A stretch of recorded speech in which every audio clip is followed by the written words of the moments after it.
berpesan kepada anda santri semuanya, ingatlah pesan menjaga wajada, barang siapa yang bersungguh-sungguh pasti akan mendapat. Raihlah apa yang kalian inginkan, kejarlah akhirat, insya Allah dunia akan mengikuti. Man sabara zuhira, bersabarlah maka akan beruntung. Bersabar kalian menghadapi segala disiplin yang ada di pesantren ini. Bersabarlah dengan segala kegiatan dan ataupun makanan yang ada di pesantren ini. Insya Allah semua yang diajarkan di pesantren ini adalah semua kebaikan. Kebiasaan bangun pagi, kebiasaan berbahasa, itu semua nanti akan terbiasa sehingga kalian bisa. Mungkin kembali ke nama amal dunia, sama-sama kita perbaiki niat kita. Kalau kami memasukkan anak kami pesantren ini, insya Allah niat kami agar anak-anak kami ini bisa berakhlak mulia seperti akhlaknya Rasulullah Sallallahu Alaihi Wasallam. Untuk itu ambil semua kebaikan yang ada di pesantren ini, segala ilmu pengetahuan yang diajarkan oleh ustadz dan ustadzah yang di pesantren ini, ambil semua. Dan segala kebaikannya insya Allah semuanya akan bermanfaat. Dan semoga Allah tetap melindungi kita dan memberi berkah atas pesantren ini. Semoga semakin jaya, semakin besar ke depannya insya Allah. Amin ya rabbal alamin. Mudah-mudahan itu saja yang bisa saya sampaikan. Billahi taufiq wal hidayah. Assalamualaikum warahmatullahi wabarakatuh. Ulama, ilmunya para ulama. Mampu nggak si orang pesantren, mampu nggak si orang yang belajar agama itu memahami nahu, memahami sorot, memahami gigi, memahami ya ilmu-ilmu agama, ilmu-ilmunya para ulama. Ketika itu paham, maka kita jadilah orang yang memahami agama dan bisa menjadi masa depan bangsa. Yang kedua, asyasatul mulk, bahwa santri atau orang-orang yang beragama, orang-orang yang mempelajari agama, memahami fondasi negara, memahami politik. Makanya kalau Ibu Ansor hari ini dekat sama santri, dekat sama orang-orang yang belajar agama. Warahmatullahi wabarakatuh.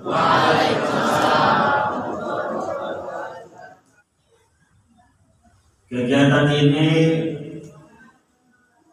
peringatan Maulidun Nabi Rasulullah Sallallahu Alaihi Wasallam yang dilaksanakan PW Ansor Sumatera Utara. Kita dari PWNU Sumatera Utara sangat memberikan apresiasi terhadap seluruh kegiatan-kegiatan Badan Otonom Nahdlatul Ulama di Sumatera Utara. Mohon maaf kami tadi agak terlambat karena kami baru pulang dari Kepulauan Nias melakukan komunikasi dengan stakeholder pemerintahan di Kepulauan Nias dalam rangka untuk perwujudan tanah menjadi kantor PCNU di seluruh kabupaten kota. Mengulurkan rahmat sekaligus juga ketua pengasuh pesantren Nurul Hikmah An-Nahdi, maaf kalau ketua yayasan pondok pesantren Nurul Hikmah An-Nahdi, yang ada Mutiari juga sekaligus Kadis Perpustakaan Masjid Kabupaten Deli Serdang, yang ada kami dari PWNU Sumatera Utara yang hadir, Muslim dan Kodim, Ustaz, Pak Bahron Nasution Nasution, orang-orang tua kami, ayah-ayah kami dari PCFU Kabupaten Deli Serdang. Warahmatullahi wabarakatuh.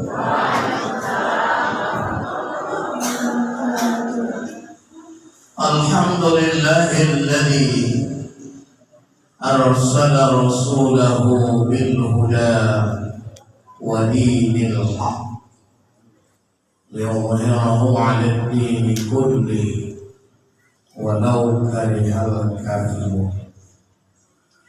Asyhadu an la ilaha illallah wa asyhadu anna Muhammadar Rasulullah.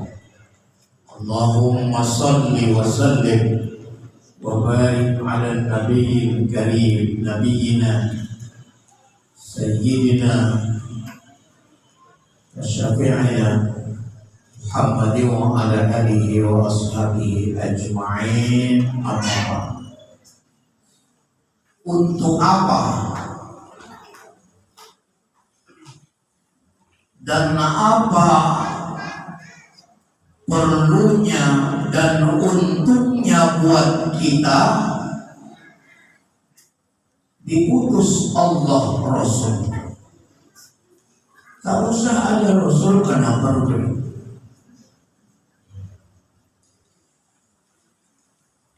Maka untuk menjawab itu Allah Subhanahu wa ta'ala telah berfirman, dan kita temukan firman itu di surah Al-Ahzab.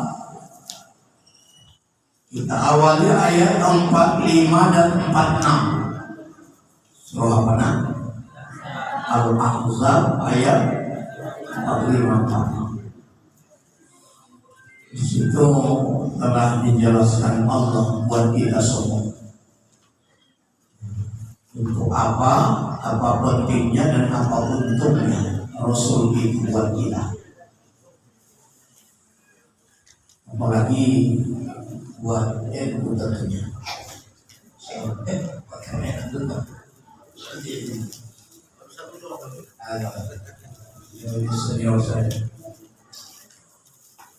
Allah berfirman, "A'udzubillahi minasyaitonir rajim.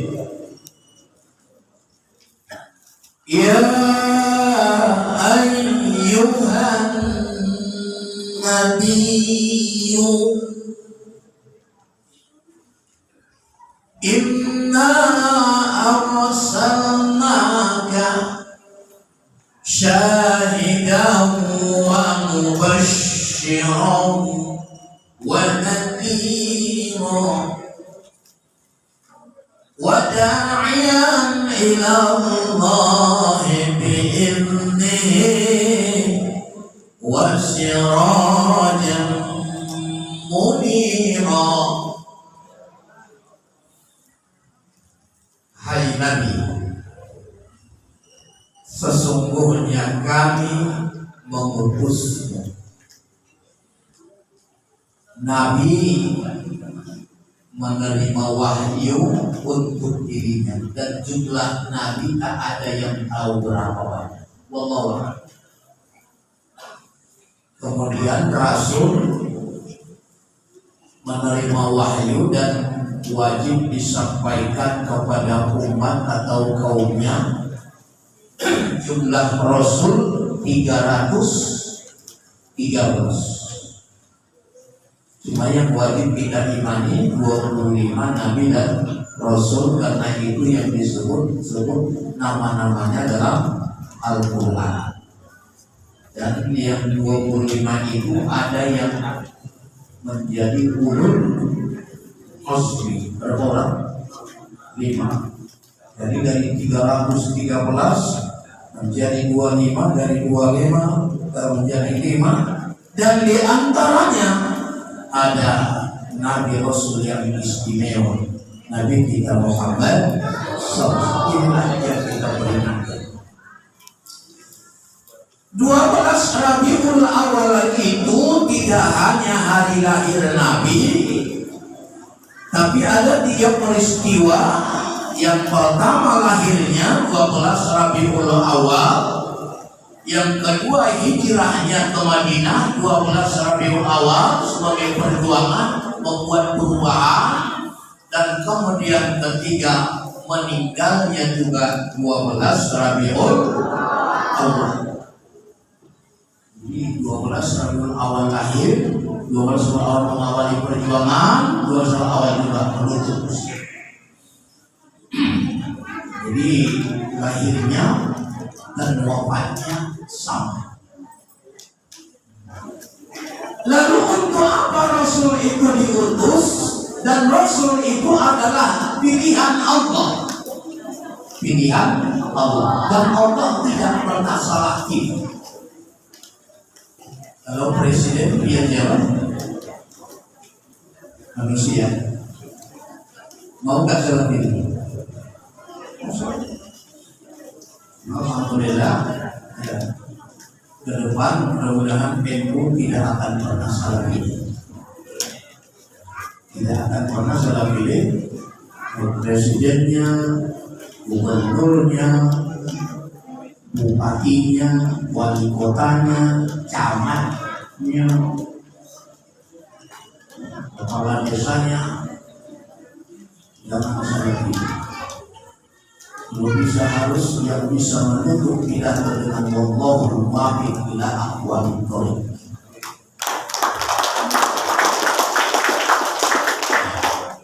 Ini kenapa tidak?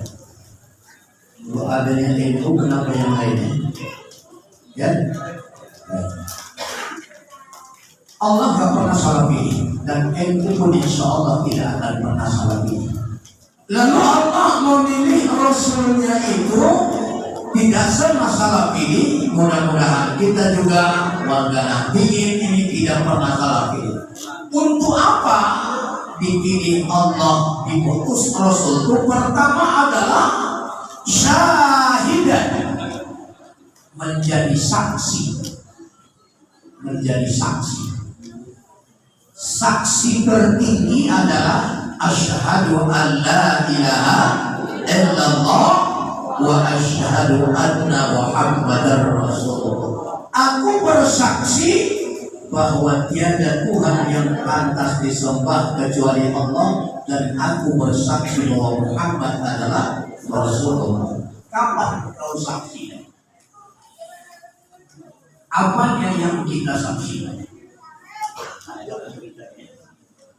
Kapan disaksikan dan apanya yang kita saksikan sehingga berani kita menjadi saksi, yang pada akhirnya sehingga Nabi Muhammad SAW mau bersaksi di hadapan Allah bahwa kita adalah umatnya.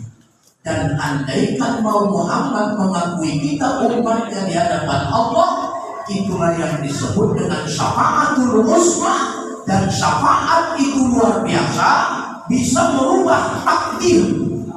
Bisa merubah takdir. Aturan ke neraka enggak jadi, malah masuk surga. Itu luar biasanya syafaat itu.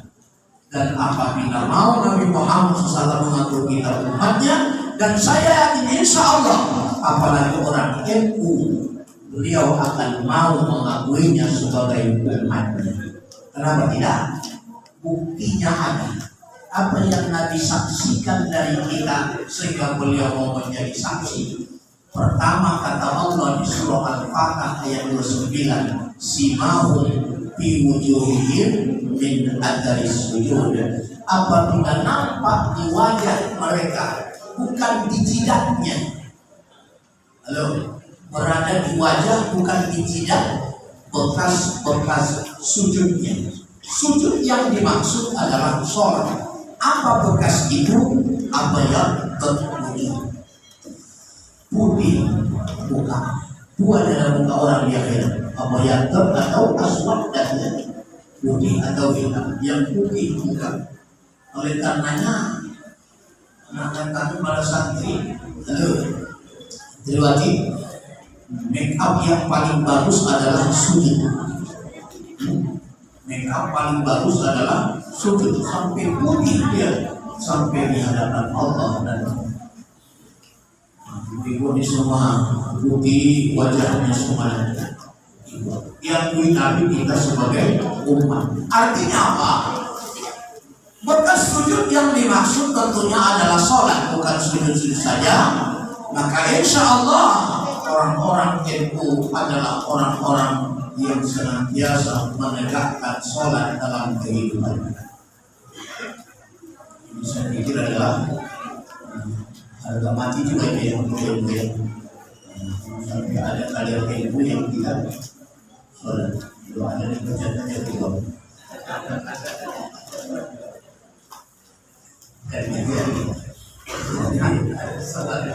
Kenapa? Kalau meninggalkan sholat itu sholat. Nah, jadi karena tidak ada nabi rasul yang tak sholat, tidak ada. Semua nabi sholat. Nabi Isa ada sholat maghrib. Nabi Musa sholat isya. Nabi Harun, Nabi Yunus sholat asyar. Nabi Ibrahim sholat zuhur. Nabi Adam sholat subuh. Jadi tidak ada nabi yang tidak sholat, tidak ada rasul yang tidak sholat. Sholat. Yang kedua, nampak di wajah mereka bekas-bekas wudhunya. Wudhu itu apa yang nampak? Nur, bercahaya. Makanya hand body paling bagus adalah wudhu, bersinar sampai ke akhirat. Kalau orang pakai hand body untuk tidak kena semat panas matahari, maka wudhu, jangankan panas matahari, panas jahanam dia akan berhenti. Makanya al-wudhu silahul mu'minin. Wudhu itu adalah senjata bagi orang beriman, senjata melawan musuh. Musuhnya siapa nak? Musuh kita siapa? Setan. Setannya nampak? Ada. Maka senjatanya itu tak nampak. Wudhu. Tetap dalam wudhu ya. Tetap dalam wudhu. Itu yang kedua. Jadi wudhu. Kalau bisa kemana pun kita berwudhu. Pasar berwudhu, ke kantor berwudhu. Apalagi sholat pasti. Bahkan mau tidur juga disuruh berwudhu. Siapa yang berwudhu kata Nabi mau tidur, dia akan satu selimut dengan malaikat. Maka satu selimut dengan malaikat selama tidurnya mendapat doa dari malaikat supaya diampuni dosa-dosanya. Cuman sayangnya dulu orang-orang tua mengajari anaknya mau tidur bukan suruh wudhu, suruh kencing. Asalnya kencing kau wudhu. Ajaran susah juga ya. Iya lah. Aturannya kencing dulu baru wudhu, kan begini tidak. Asal mau tidur, udah kencing kau. Rasul ajarkan mau tidur wudhu, dia ajarkan sama anaknya mau tidur kencing. Pernah disuruh kencing mau tidur? Gimana? Di rumah. Di sini suruh apa? Bisa gitu. Suruh wudhu kan? Dari Islam. Suruh wudhu mau tidur ya? Ya. Gak perintah. Sejak dia. Ayat ketiga, supaya mau Muhammad mengakui kita umatnya tidak hanya mengaku pengikut Muhammad adalah tentunya apabila mereka banyak bersolawat kepadanya. Sebab begini Bapak Ibu, orang-orang yang bersolawat ini kepada Rasul, apabila kita bersolawat kepadanya, langsung Allah mengembalikan ruhnya ke jasadnya kembali untuk menjawab salawat salam kita ini. Assalamualaikum ya Rasulullah, Assalamualaikum ya Habibullah, Assalamualaikum ya Syafwatullah, Assalamualaikum ya Abarruh. Itu semuanya akan dijawab langsung. Dan apabila di satu majlis, apakah majelis ta'lim, majelis zikir, majelis arisan, majelis reuni, majelis pertemuan, ya rapat, Di majelis itu apabila dibacakan sholawat, langsung Nabi Muhammad memandangi wajah-wajah mereka di majelis itu. Bila kita Muhammadin sallallahu qawlan wa fi'lan wa qalban fid dunya wal akhirah bi rahmatika ya mujibas sa'ilin. Allahumma rabbana hab lana min azwajina wa dhurriyyatina qurrata a'yunin waj'alna lil muttaqina imama waj'al hadha marasa ma'had nurul hikmah an-nahdiyin mahbuban bi qulubil mu'minin mahbuban bi qulubil muslimin mahbuban bi qulubil walidina jannataka ya mujibas sa'ilin. Rabbana atina fid dunya hasanah wa fil akhirati hasanah wa qina adzabannar. Sallallahu ala sayyidina Muhammadin walhamdulillahi rabbil alamin. Taqabbalallahu minkum.